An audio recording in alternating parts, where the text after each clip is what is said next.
I'm Riley. I love movies, so let's talk Black Christmas.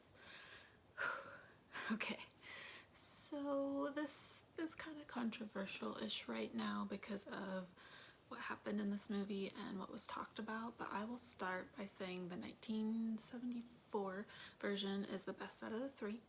It has the same slight feminist vibes, I guess, that this one's getting kind of hounded for, and it does it in a way where like it's like still a good slasher horror film.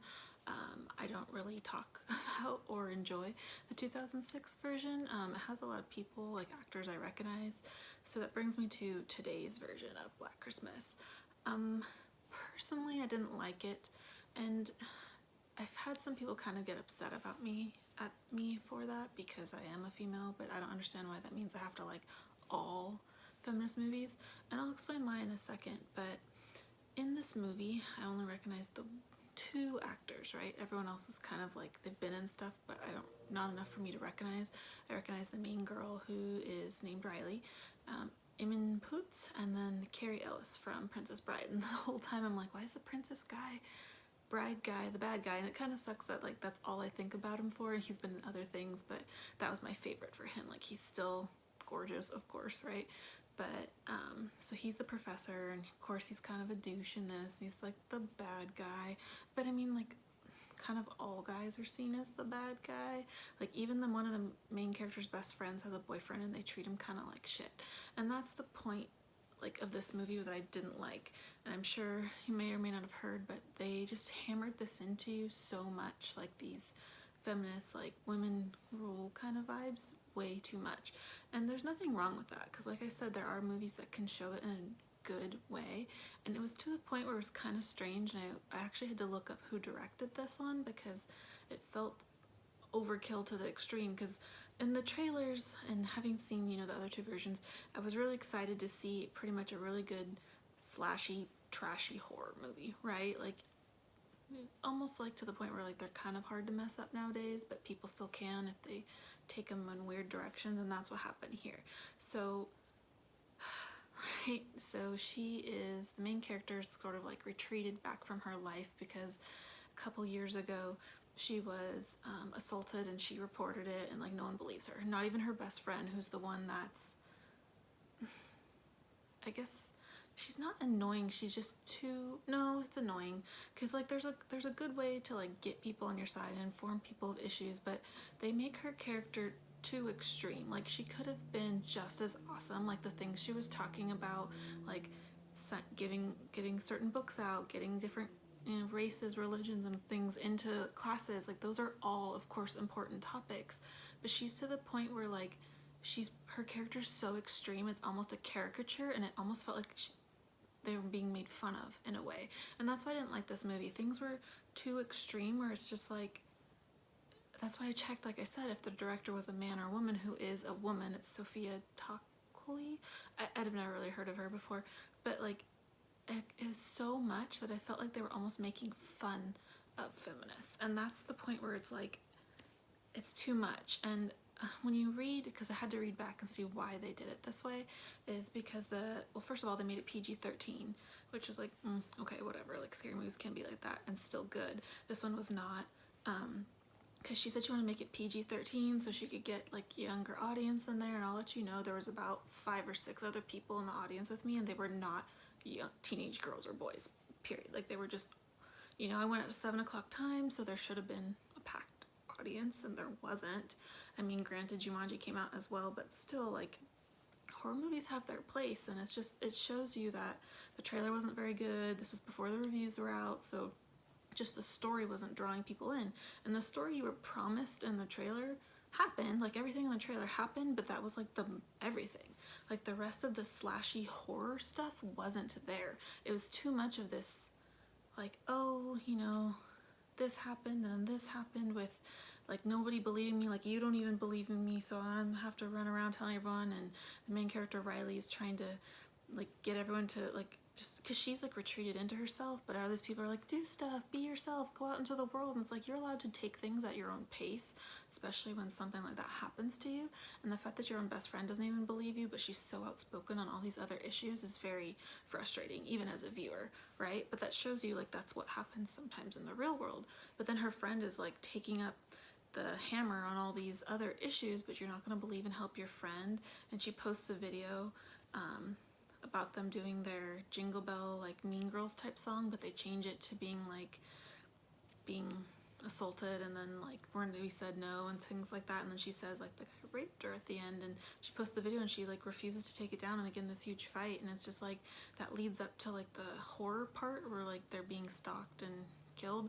So like the 4 main girls you see in the trailer, only like 2 survive, and then you get these other girls from other sororities, and they go, you know, in, and she has this guy, the main one, Riley, has this guy Landon who likes her and is friendly, starts talking to her, but then of course like all this weird stuff's happening, her friends are missing, and she's thinking it's him and it's not, and he ends up helping her, which is cool, but at the same time it's just kind of like, in all this whole like hour 34-minute movie, maybe 30 minutes of it was like slashy horror stuff. The rest of it was just this huge weird like story that just felt too much, and you're just sitting there not uncomfortable, but just like I said, almost feeling like it's like taking an important situation and message and just stretching it so far that it's just not believable anymore. And it's like it's irking people because like I said, there are ways to get those points across, and this movie just keeps pounding it into your head like a nail. And it's just, when you see the trailer and you think you're gonna go into, like I said, a slashy, trashy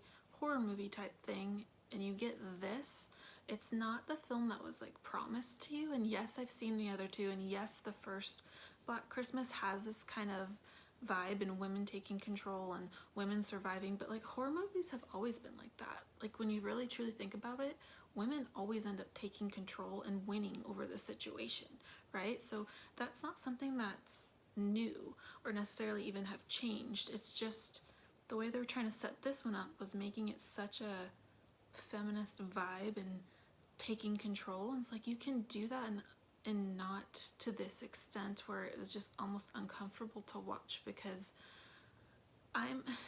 it's one of those things where people are so up in the arms and divided about all these issues. You can put them in movies and still make poignant points, but there's a part where it's like I said, I just can't get over it, the fact that a woman directed this and thought like this acting, this story was okay, to the point like where I said it was almost felt to me like they were making fun of these issues by just constantly slamming them into your brain. And it's like, I get you want a younger audience to see this and feel empowered, but it could have been so much better if the characters were just more well-rounded and had other issues. Like these things are important, but they shouldn't be your whole identity. You should still be a person, and these are just issues you fight for. You know, like when you make something like this your whole identity, it just overwhelms you and consumes you, and you become that person. You become Chris in this story, right? And that's when people don't take you seriously anymore, and you can't ever get your point across and get people to truly listen to you when you become that. You know, people want a give and take conversation. They want good, like meaty conversations that will help you get to where you need to be. And if you don't agree, fine, but there's certain things like you should agree on, but I mean, you can't change someone's mind. You can only give them like the facts and stuff like that. But this movie, it just wasn't. I was ready and I was excited because, like I said, the first one was great. The second one is unspeakable. We don't talk about it. And the third one, I was like, okay, especially since she said she was going back to the first one. But it's like, I see where she did that and took it like 1,000 times more. And at that point, it's just, it wasn't, like I said, what we were necessarily, like, because everything good was in the trailer, and then they don't tell you all this behind the scenes story stuff. So then you're just having her basically getting revenge on the guy who assaulted her, which is fantastic. And, you know, like, obviously that's what everyone wants who's ever felt like that. If you forgive, you try to let go, and sometimes things like that just stick with you, and that's unfortunately life and situations, and we've all gone through something, and it's hard to forgive, and it's not like a movie's place to like tell you how to feel. And that's kind of what this felt like to me. It's telling you this is what you should feel or you're wrong. And it's like, you don't have to necessarily agree, but you don't have to also be just told you're wrong by a movie of all things, right? So I don't know. It was too much. Oh, sweater check, look. I don't know. It's just too much for an hour-and-a-half movie with not a lot of actual horror stuff or slashiness going on. Everything was predictable. All the jump scares, like they're crawling around the ground. Of course, the guy's on the counter, and then like the pledges get this black tar stuff, which makes them like impenetrable. And of course, it's the bus that Chris, who's the super activist, got removed because it was some white guy who started it, and then they pull it into the frat, and that's what gives them their powers, and them knocking it over, like, and shutting them in the room, burning them is like how it ends. And it's just one of those things where like all this build up to kind of that, and like yes, at the end it was super cool, like she overpowered the guy who assaulted her, and like she got those flashbacks, and she was able to like take charge, and I think that was very cathartic for her, for Riley, the main character. And then you just lock them in a room and burn them all down, and that's the end. And it's one of those things where this movie is, it's, to me, it's like, I don't know, see it if you want, see it if you don't, but just know that the trailer is not what you're gonna get. I would definitely maybe research it a little bit more. I don't know how, just, I don't know. It's, to me, it wasn't even really worth seeing. Like, I felt truly disappointed because of what it I don't know, the whole situation. But it's one of those movies where I was shown one thing and thinking, oh, this is gonna be a really cool, like a slasher, like horror kind of thing, and then I got this, and I was kind of like, okay, well, this might not be too bad. But as the movie continued, I was like, I don't like this. I don't like the feeling of like being pounded in my head into something, especially when it felt like how is the script approved? Why are you making a character of such big issues? Like, these issues shouldn't be boiled down into this one person, like taking it to the extremes. Like, these issues should have been spread out through characters and all kinds of things. Like, I don't know, writing choice, directing choice, see it or don't. Let me know if you do see it, what you thought about it. And that's what I thought, I guess. Bye.